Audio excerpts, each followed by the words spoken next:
Olá pessoal, tudo bem com vocês? Estamos aqui para mais um vídeo do nosso canal Resenha Teológica. Primeiro vídeo do ano de 2020. Mais uma vez eu já fiz um vídeo de agradecimento, mas mais uma vez eu quero deixar aqui os meus agradecimentos a todos vocês que estiveram conosco aí no ano de 2019, acompanhando os vídeos, curtindo aí o conteúdo que a gente produz aqui e estamos aí firmes de novo agora em 2020, ano novo, o canal continua, então continue aí nos ajudando, continue curtindo os nossos vídeos, compartilhando esses vídeos, indicando o canal para outras pessoas, para que a nossa corrente aqui ela possa se expandir, ela possa crescer. O objetivo do canal, como vocês que têm nos acompanhado já sabem, é produzir um conteúdo de boa qualidade, indicando livros para vocês, indicando obras aí não só de teologia principalmente, não só de teologia, mas também da literatura no geral, porque como eu falei no último vídeo, o conhecimento ele não ocupa espaço, então eu penso que nós como cristãos nós devemos ter um vasto conhecimento da literatura, da arte, da cultura, da música, enfim, das diversas áreas aí que o nosso Deus deixou para nós. Mesmo aquelas coisas que não são produzidas por cristãos, nós conseguimos tirar algum proveito delas, porque são frutos da graça comum de Deus que concede mesmo aos ímpios, mesmo aos réprobos, que eles produzam, que eles fabriquem, que eles façam coisas belas, coisas boas de se admirar, de se ler, de se ouvir, enfim, de se desfrutar. E uma pessoa que muito importante nesse pensamento de que os ímpios eles também produzem coisas boas é esse homem aqui, João Calvino, e é sobre isso que nós vamos falar hoje. Tá aqui livros tomo 1 e tomo 2, é sobre isso que nós vamos falar. João Calvino, as institutas da religião cristã, ou a instituição da religião cristã, enfim, essa é a nossa análise de hoje. Eu não vou falar sobre a vida de João Calvino, porque vai ter um vídeo específico sobre isso. A gente vai voltar agora com a nossa série Servos de Deus, onde eu tenho falado sobre a vida de grandes homens de Deus, e Calvino é um deles, então em breve nós teremos aí um vídeo sobre ele. Então eu vou especificar a obra, essa obra aqui, as institutas, que são aí, podemos dizer, a obra magna de João Calvino. Calvino foi um escritor muito prolífico. Calvino escreveu muita coisa, então ele escreveu comentários, diversos comentários aí de diversos livros da Bíblia. Muita gente às vezes se prende somente ao comentário de Romanos, mas Calvino escreveu diversos comentários, tem uma série de 4 volumes comentando os Salmos, comentando as cartas do apóstolo Paulo, além de Romanos, enfim, produziu muita coisa, Hebreus, assim, muita coisa mesmo. E as institutas, elas são, como eu disse, talvez aí a obra magna, a opus magnum aí de Calvino. Eu já tenho um vídeo aqui onde eu falo da primeira edição das institutas, porque como que Calvino lança as institutas? Primeiro, em 1536, ele lança uma primeira edição, né? Ele direciona essa obra ali ao potentíssimo monarca Francisco, e a sua intenção ao escrever as institutas é meio que apresentar ali para aquela autoridade o que é que ele pensava, o que é que ele cria, o que é que ele ensinava, para servir como uma resposta àqueles que os estavam acusando de fazerem motim, de serem sediciosos, de fazerem cisão na igreja. Então ele ele reúne todo aquele pensamento dele, tudo aquilo ali que ele queria escrever, ou melhor dizendo, que ele ensinava, para que ficasse bem claro o que é que ele pensava sobre essas diversas áreas aí da vida cristã. Então, essa primeira edição de 1536, que recentemente foi traduzida pela editora Fiel, de novo, tem vídeo aqui no canal sobre isso, eu vou deixar um card aqui para você dar uma olhada. Ela é uma versão menor, ela é mais condensada, porque, de novo, é a gênese do pensamento dele.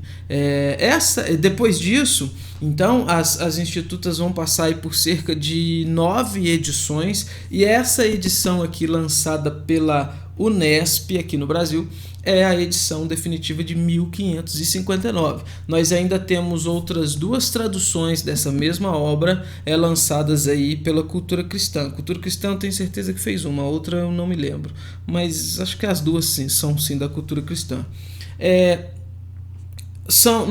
Nós temos aqui 2 tomos contendo os 4 livros. Então Calvino escreve livro 1, livro 2, livro 3, livro 4. Aqui você tem livro 1, livro 2. No tomo 2 você tem livro 3 e livro 4. No livro 1, Calvino vai começar falando sobre o conhecimento de Deus. Ele vai direcionar esse livro praticamente todo, deixa eu conferir, o livro praticamente todo a falar sobre o conhecimento de Deus. Ele vai começar falando então que o conhecimento de Deus e de nós mesmos são coisas inseparáveis. Eu vou ler um pedaço aqui para vocês, quer ver? Olha o que ele começa dizendo. Quase toda a suma de nossa sabedoria, que deve ser considerada a sabedoria verdadeira e sólida, compõe-se de 2 partes: conhecimento de Deus e o conhecimento de nós mesmos. Como são unidas entre si por muitos laços, não é fácil discernir qual precede e gera a outra, pois, em primeiro lugar, ninguém pode olhar para si sem que volte imediatamente seus sentidos para Deus, no qual vive e se move, porque não há muita dúvida acerca de que não provenha de nós as qualidades pelas quais nos sobressaímos. É interessante isso daqui. Ele vai fazer então uma ligação e ele vai explicar como que esse conhecimento de Deus e esse conhecimento de nós mesmos, eles são coesos, eles estão entrelaçados. É interessante a gente ver um homem da envergadura de Calvino começar a sua obra mostrando isso, que conhecer a Deus é conhecer a si mesmo, é conhecer a sua realidade, é conhecer quem você é. E a forma como ele desenvolve a escrita aqui das Institutas prova claramente esse seu argumento inicial. Porque o que vai acontecer? Ele vai mostrar que o conhecimento de Deus, então, ele está incutido na mente do ser humano, os sensus divinatis, né? O homem naturalmente sabe que Deus existe, talvez pensando aí no texto de Romanos, né?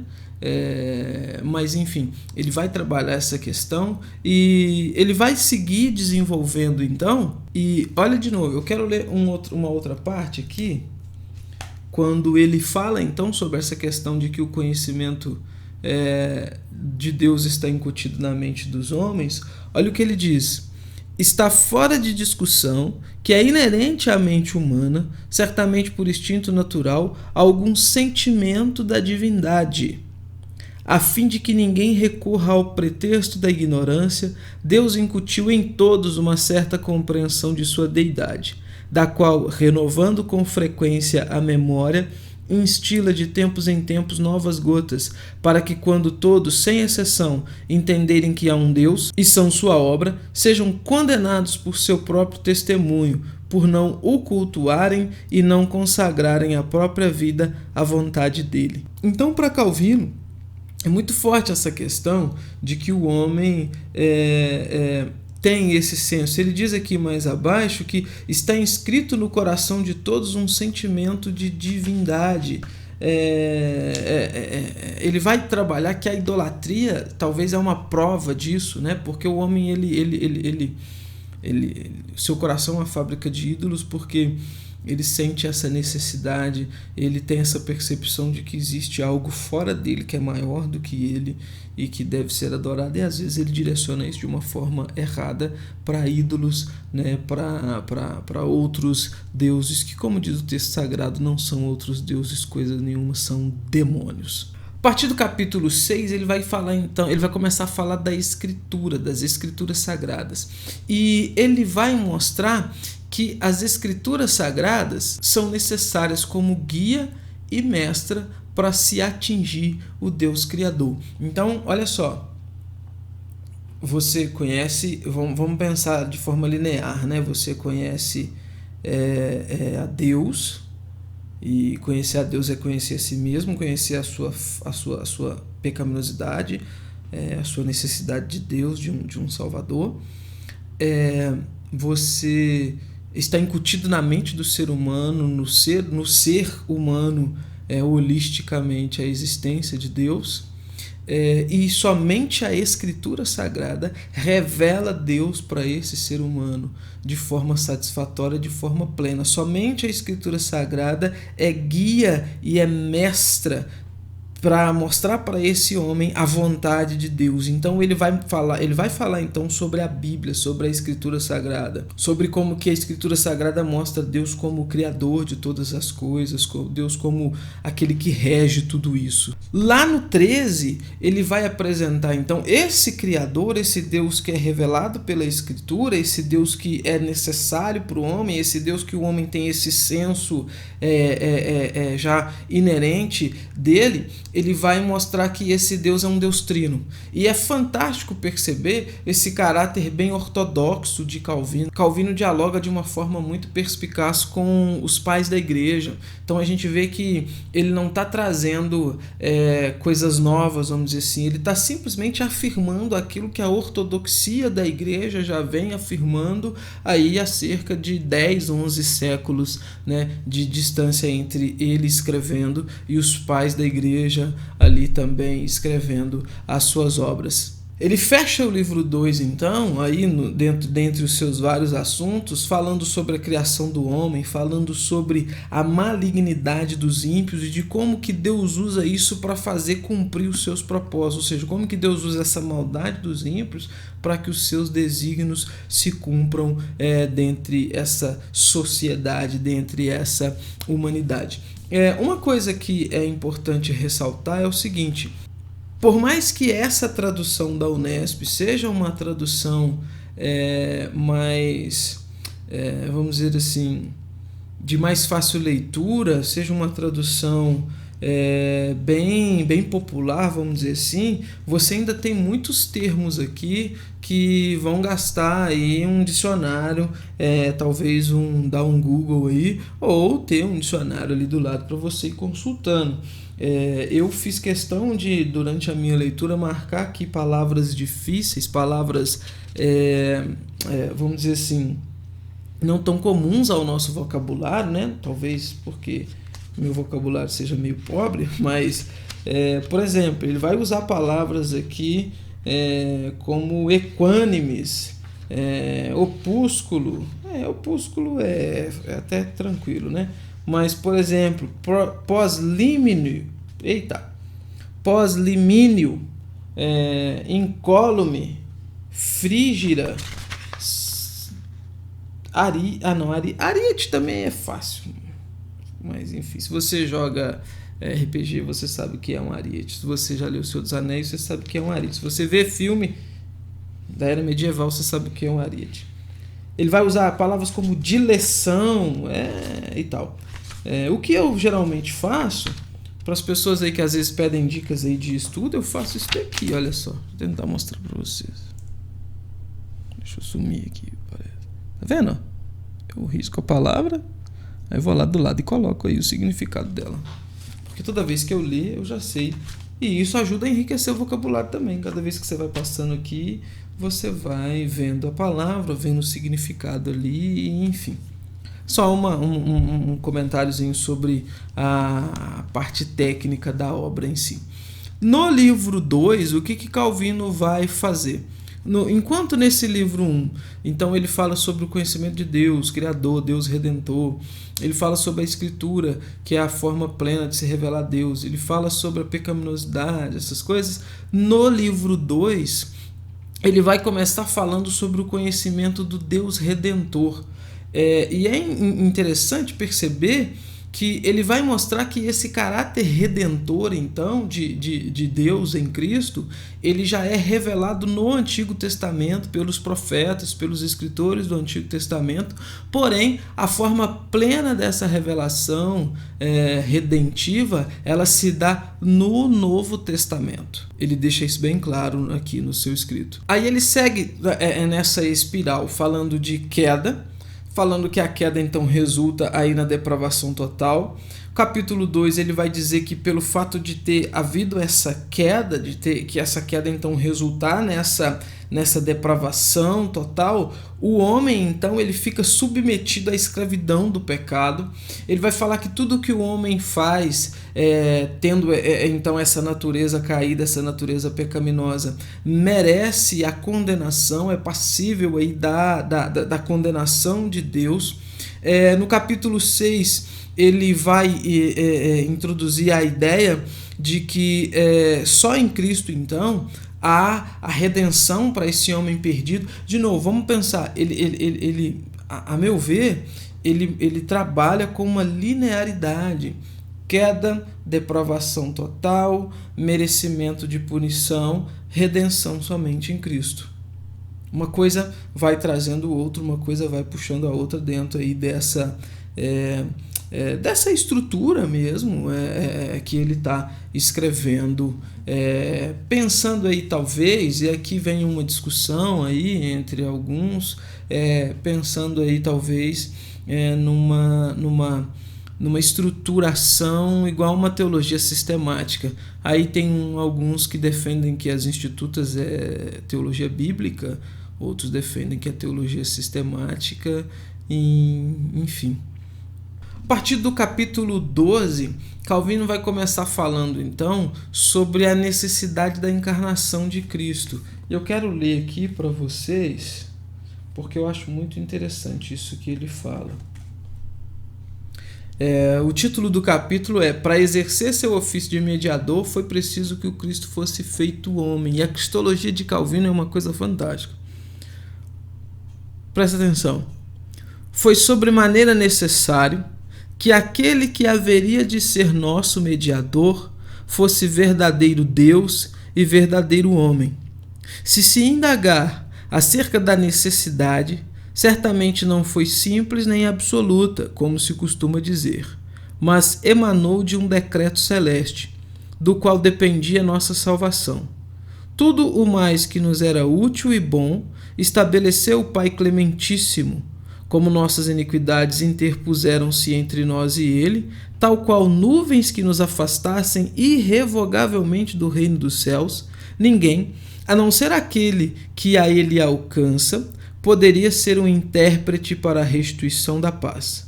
Ora, quem o alcançaria? Acaso algum desde os filhos de Abraão? Como se todos eles, inclusive seu pai, tinham pavor da visão de Deus? Alguns dos anjos? Mas também eles tinham necessidade de uma cabeça por cuja união aderissem sólida e indissoluvelmente a seu Deus. O que então? Era certamente um caso a ser lamentado, a não ser que a própria majestade de Deus descesse até nós, uma vez que o ascender não nos cabia. Assim foi preciso que o Filho de Deus fosse feito para nós um Emanuel, um Deus conosco, de tal maneira que, por uma conjunção mútua, sua divindade e natureza divina fossem reunidas entre si. De outro modo, não haveria proximidade tão direta, nem afinidade tão firme, donde se daria a esperança de Deus habitar conosco. Tão grande era a separação entre nossa sordidez e a suma pureza de Deus. Por mais que o homem se mantivesse afastado de toda mancha, era muito miserável sua condição, para que chegasse a Deus sem um mediador. O que faria então, mergulhado por uma ruína, desafortunada na morte e nos infernos, manchado por tantas máculas, fétido por sua corrupção e, por fim, coberto com toda maldição? É fantástico isso daqui, gente, porque aqui então ele começa a trabalhar a sua cristologia. Ele vai seguir nos 2 próximos capítulos argumentando sobre a humanidade de Cristo, sobre as 2 naturezas do mediador. No capítulo 15, ele vai falar sobre o ofício tríplice de Cristo, Cristo como profeta, Cristo como sacerdote, Cristo como rei. É muito rico, é um material muito rico, são argumentos assim excelentes, e eu vou fechar esse vídeo porque ele já está muito grande, e vou fazer um segundo vídeo contemplando aí então este segundo tomo aqui, olha só, tá vendo? Que é bem maior do que o primeiro. Então é isso, eu vou ficando por aqui. Se ligue aí no próximo vídeo, que é a continuação desse, sobre a parte 2 das Institutas da Religião Cristã de João Calvino. Tchau, até o próximo vídeo desse canal que está chegando aí.